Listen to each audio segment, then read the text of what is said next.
Matilda Smith Place was also proposed, but representatives of 20 African American civic and social organizations decided that a more fitting name for the place was Butler Place. Named after Henry H. Butler.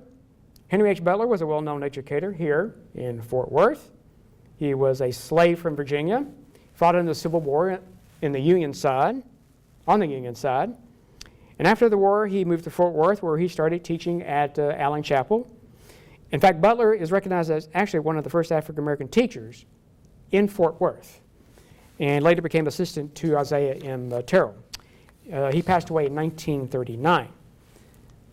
Butler Place opened in 1940, and at the time it opened, it had 22 brick buildings on 22 acres, and it had enough units to house 250 families.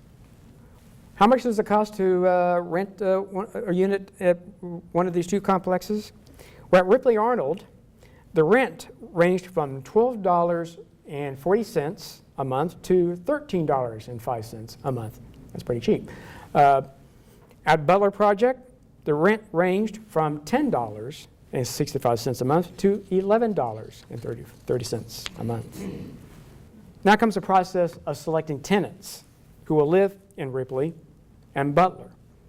And there was a rule: in order to be eligible to live in either of the complexes, families' income cannot go over a certain limit. See, the rule was that families with a yearly income ranging between $1,225 to $1,600, depending on size, may be admitted at the two complexes, Butler and Ripley Arnold. Now, according to this article right here from the Star-Telegram, the Housing Authority picked tenants whose income was very, very low. And the reason they did this was to allow any member of the family to get a better job or a wage increase without disqualifying them to live at the complex. I mean, if a family's income is already at the ceiling and the breadwinner was offered a job and that might put them over the ceiling, that breadwinner may have to turn down that job in order to stay at the complex or get kicked out. So they wanted to avoid that. Okay, let's jump to 1949, because that was the year Congress, United States Congress, passed the National Housing Act. And this piece of legislation was part of Harry Truman's program of domestic legislation called the Fair Deal. And one of the aspects of the Fair Deal was that it provided federal money to build more than 800,000 units of public housing in the United States. This was, of course, in response to all of the housing shortage just right after the World War II. But thanks to this piece of legislation, the Fort Worth Housing Authority decided it was time to build another housing project. And this time, they proposed a project to be built in, of course, Far East Fort Worth, in the area known as Stop 6, which I mentioned a little bit earlier. Now, for those who are not familiar, of course, with the Stop 6 area, this is an historic African-American neighborhood. This area that I drew here is, well, not drew, but where the bordered with the red marker here. That's Stop 6 right there. This area was originally called Cowanville. The area was named after Alonzo and Sarah Cowan, who purchased 3 acres in the area in 1902 to raise vegetable crops for the market. The neighborhood actually acquired its name because it marked the 6th stop of an interurban line that ran in the early 1900s between Fort Worth and Dallas. So 26 acres was acquired by the Housing Authority in the Stop 6 area in the 4900 block of East Rosedale Street, right around there. And construction began in 1952. So when it opened in December 21st, 1953, the new complex comprised of 300 units and cost around $2 million. It was officially named Cavile Place, and it was named after this gentleman, James A. Cavell. Now, you will probably noticed that the last name is spelled differently than the name, of course, of the place. Why the discrepancy? I have no idea. I don't know why they did it. There's a discrepancy, but no one knows. Anyway, talk about Mr. Cavell here. He was originally from Alabama, actually born in Alabama, 1840.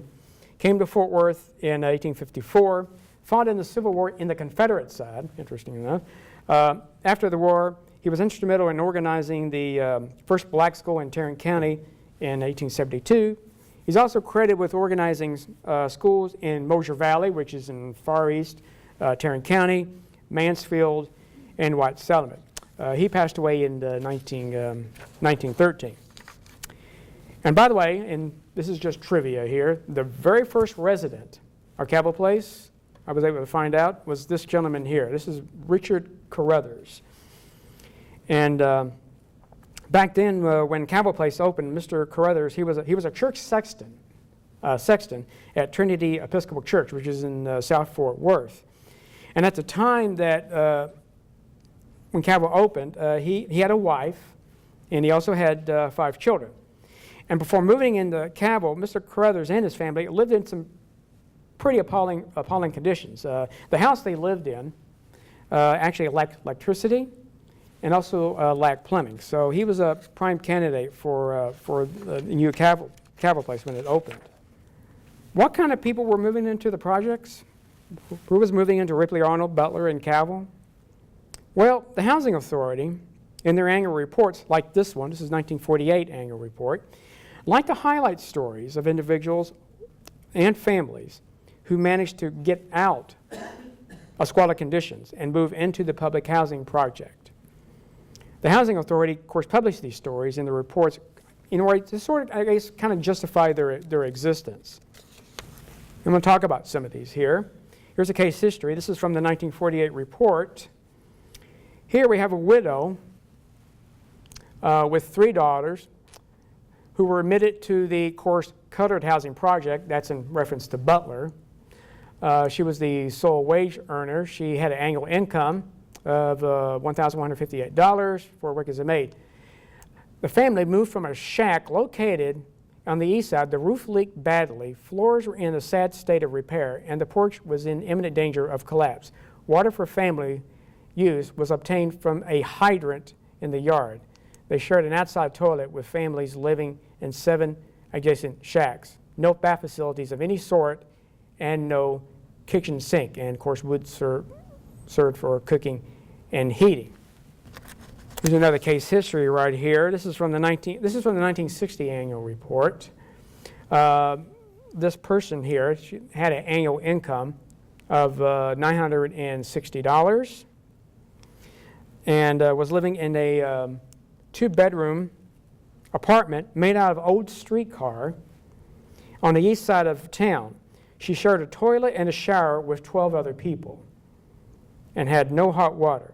And she paid $32 a month for this thing. And here's another case history. This is on a family of 3. The husband had a section of his lung removed, but has done work as a mechanic. He made about $25 a week. The family was collecting city welfare. The family was living in a 2-room shack on the north side. They had 1 room plus a porch converted into a kitchen. The house had no toilet or bath. They had to use facilities next door, which they shared with 2 other families, and they had no hot water. So that was the kind of people that were moving into the housing projects.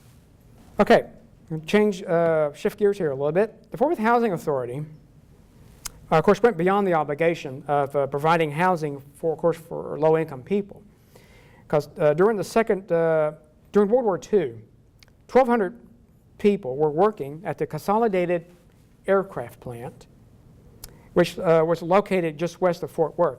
This is the place where they built the B-24 bombers, also known as the Liberators. Well, a lot of individuals who were working at the plant, of course, were living way outside the Fort Worth city limits. Some of them were living in Cleburne. Some people were living actually as far as Alvarado.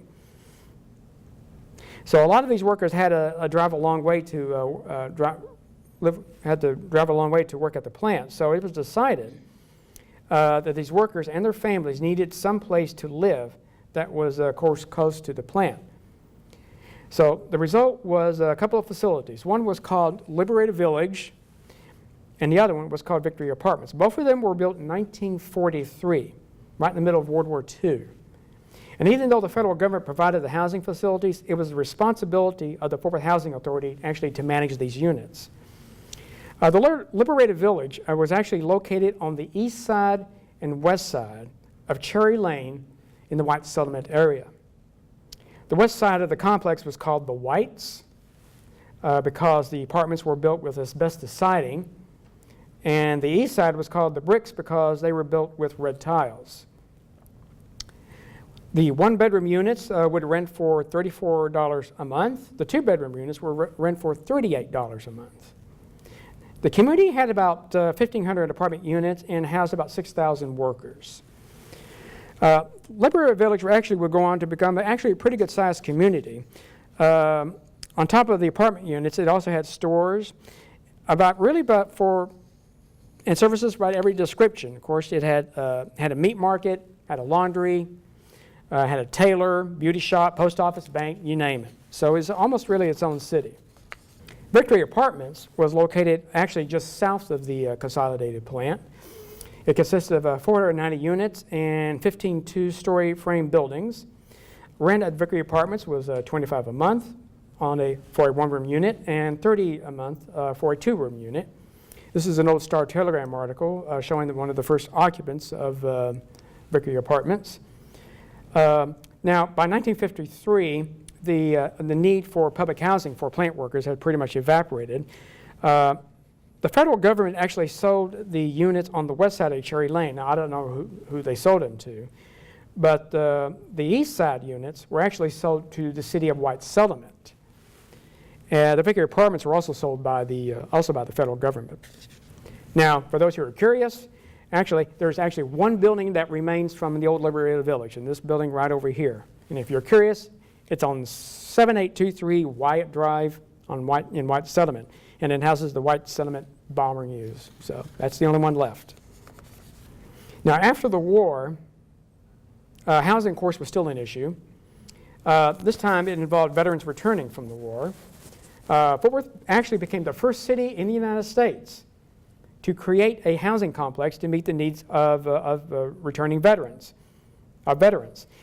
Now, here's a photo in the Star Telegram in 1946 showing one of the houses. These houses were actually originated from an ordnance plant in Amarillo, Texas. They were not much, as you can see here. They were actually made of plywood, but they did have kitchens, living rooms, bedrooms, and showers. Overall, the Housing Authority got about 270 of these units set up for veterans. Oh, so now, what are we going to call this place? Well, according to this article here, they were initially going to just call it Veterans Village, but the Housing Authority thought that name was really kind of a misnomer because the place did more than just house veterans. According to the Star Telegram, the facilities were not only open to veterans, but also to their families, but also to families whose loved ones also died in the war. So they settled on a couple of names. One facility was called Parkside, and Parkside was actually divided into two sites. One was a whites-only 282-unit facility located at the edge of Trinity Park. Here's Trinity Park right here. This is University Drive right there. And this is Crestline Road right over here. And that's, by the way, is Farrington Field right there. Of course, today this area is occupied by, of course, Casa Millana. And, of course, the Botanical Gardens is about right around here in this area. Now, the other site was a 22-unit facility that was reserved for African Americans. It was located actually at the site of the Butler housing project. The other housing facility was built near Southwest Baptist Theological Seminary. And that one was called Rosemont, by the way. That was the Rosemont facility. It had about 130 units. And like I said, it was also for whites only. But all of these complexes, of course, were phased out in the 1950s. Okay, now I should mention that on top of providing housing for the poor and the veterans, the Fort Worth Housing Authority thought it was important also to provide housing for the elderly. And that is where this building kind of comes into the picture here. This is the old Fortune Arms apartment building. This is an old Yellow Page ad right here. And this is a drawing of what the building looked like, of course, when it opened here. It's located at 200 Burnett Street, which is not too far from the library. In fact, it's like catty-corner to the library. It's built in 1951. Had a total floor area of 187,000 square feet, making it one of the largest residential apartment buildings really in downtown. It is 11 stories high, and it cost about $2.5 million to build. Nice place, but unfortunately, it didn't have a very long life because by 1959, the place was running into severe financial difficulties. And it was actually, in 59, it was put on the auction block, and it sold in minutes. So, new owners come in, and voila, now it's the Birkley Hotel. Okay. So, but guess what? They apparently didn't have much luck running this place because in 1971, Fort Worth Housing Authority comes in and decided, hey, this is a nice place to probably to house the elderly. So they purchased the place, spent $3.5 million renovating the building, and now it's on our Plaza. So, and it was named after Leland Hunter, who was the director of the Housing Authority for about 30 years. But the story of this building really doesn't end there because it's actually gone through a couple of unfortunate incidents. They had a fire there in 1977 that killed 3 people. And then about 5 years ago, I think you probably heard about this, they had a really terrible bed bug infestation.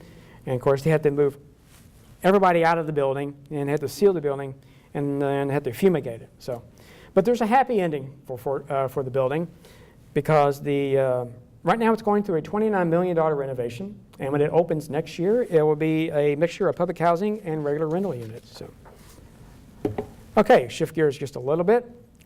In the east side of downtown Fort Worth, there used to be a prominent African-American neighborhood called The Hill.